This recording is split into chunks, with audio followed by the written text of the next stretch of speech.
Hello Western Oregon sports fans, and welcome to this edition of Wolves Weekly. I'm joined today by head cross country coach and track and field coach, Mike Johnson. How you doing today? Danny, good to see you. New year.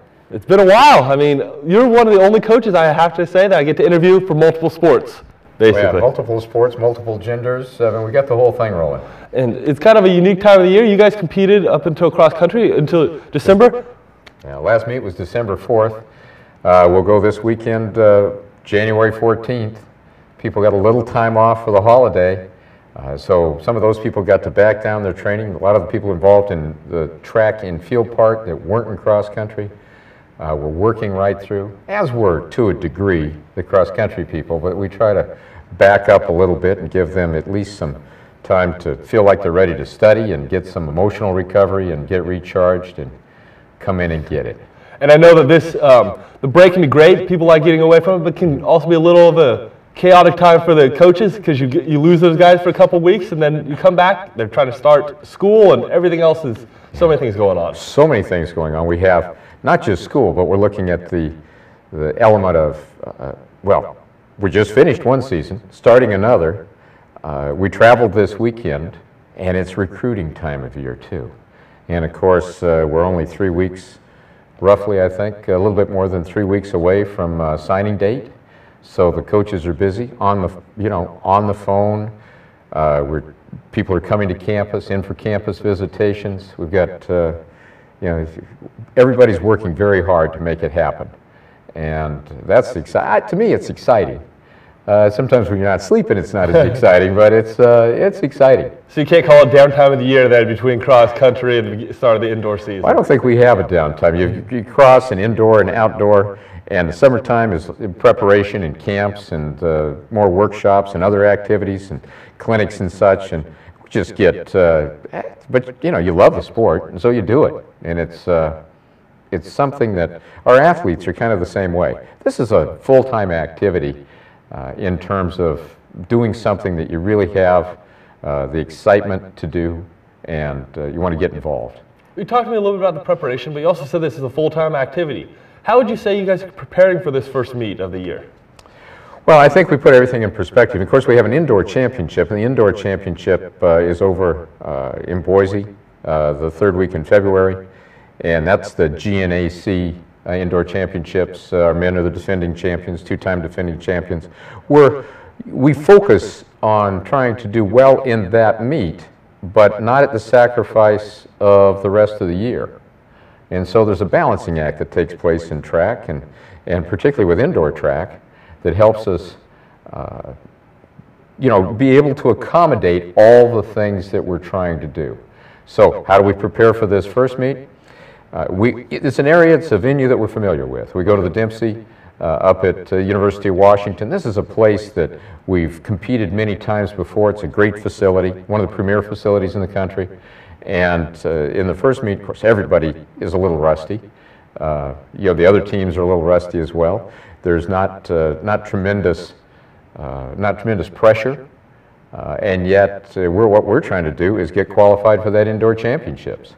And so we may go up and we may have some people in some events that compete every one of our meets indoors. And we have other people that may qualify in this meet and not run again until the indoor conference meet. And then there's those elite athletes that we have designs on national championships indoors, national championships outdoor, and some of the other activities, great competitions that we have at outdoor track, down at Stanford, down at Mount Sac, running in Eugene, running some, really a good, solid schedule. So we use this meet, and kind of like we talked about in cross country, there's the training meets and the championship preparation meets and the championship meets. This is a training preparation meet.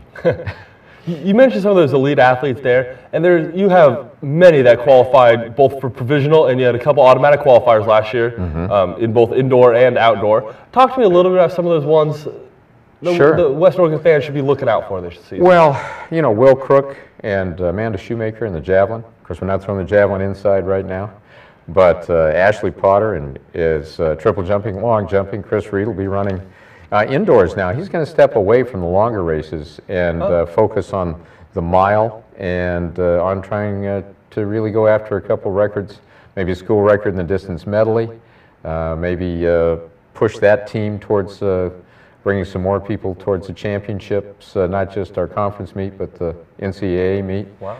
And we have a number of others that were provisional qualifiers, people that returned. Annan Appleby, who missed last outdoor season, is back. And of course, she's an All-American at 800 meters. And we have any number of those people, some really fine relay teams. And the men and women that are on those relay teams, good group of hurdlers. Jason Slowey in the shot, the discus, the hammer. So field events, sprints, hurdles, running events, jumps. This is track and field. Some people just take the program and say one area is more important than another. To us, track and field's important. And so whatever you're in, we're excited about it. And you talked about some individuals there, and people do think a lot of times that track and field is an individual sport, that maybe Jason Slowey's out there throwing the hammer all by himself. But we know all those hammer throwers are out there supporting it, and that you guys have team goals, both in some events, but overall you have team goals and things you want to succeed in this year. Have you laid those out to your team already this season? Well, we're going to have a meeting tomorrow. Oh, okay. We had a meeting in the fall, and of course we discussed that. But as we approach this first competition, we'll go back and not talk about the team goals, of course, but also look at some individual goals, things that we want to do and accomplish individually, and then bring those collective accomplishments together for good team success. You mentioned Jason and the other people throwing the hammer. We have Adam Kriz has joined us as an assistant coach. His mentor, Stuart Toger, is kind of helping him. We have good coaches in that area. Obviously, All-American Force Jessica Harper, and she is back with us. And Isaac Frederick, is just an outstanding sprint, hurdle, jump. Whatever coach, he does it. He can get it done, and both of them, of course, help us with as an assistant coach in cross country as well. So we have a good staff and a lot of good people helping us. Along those lines, I now have a question for you. Do you outline goals, I guess, to individuals? We'll just take Chris Reed as an example there. Sure. I think he had the school's record in the 5,000 meter, I believe, is what it was. He missed that by 100th of a second. Okay. But he's still record in the 10,000 meters. That can still illustrate my point, though. Do you sit down with him and be like, Chris, I believe that you are good enough to be able to knock off 10 seconds off your 5,000 meter time, and you said he's maybe not running as long a races now, but in situations like that. Well, outdoors. Yeah, certainly he'll do that outdoors. And we set our training is based on our competition goals. Okay. And so training has to reflect, and there's a certain element of specificity. And if you train slowly, you'll probably race slowly. So you have to get what you train for. And of course, there's a mix. You don't run fast every day, but there's hard workouts, recovery workouts, and so forth that you put together. But we sit down without articulating those goals publicly and have kind of private sessions and say, this is what we can accomplish. And sometimes the goals are beyond what the athletes had put down for their own goals. But we come to those things separately and then meet together to have cooperative vision of where we're headed and what we're going to try to do. And it's just an exciting time of year because I think the start of the seasons always are the times when everybody starts to realize those goals and start to have some vision towards what it's going to take to get there, remaining illness and injury-free. The kind of things you have to do that. Hoping the weather cooperates when you have a good day. Everybody thinks, well, it's really cold outside right now. What are you doing? How do you get those workouts in outside? And you manage. You work through it. And everybody has issues around the country, and ours are pretty good. We get, the track. We do good work on the track. We've got the cross-country course. We've got a couple of great places to train off campus, wonderful throwing cage and facility. We get it done. Good. Well, and like you said, you have your first chance to kind of start realizing those goals this weekend. The Husky Preview up there in Seattle.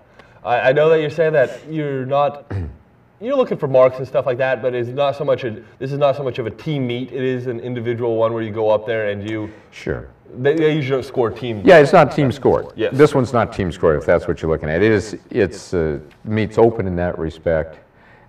if you spoke about training, and this is our first chance now since break to be able to evaluate where we are in our training.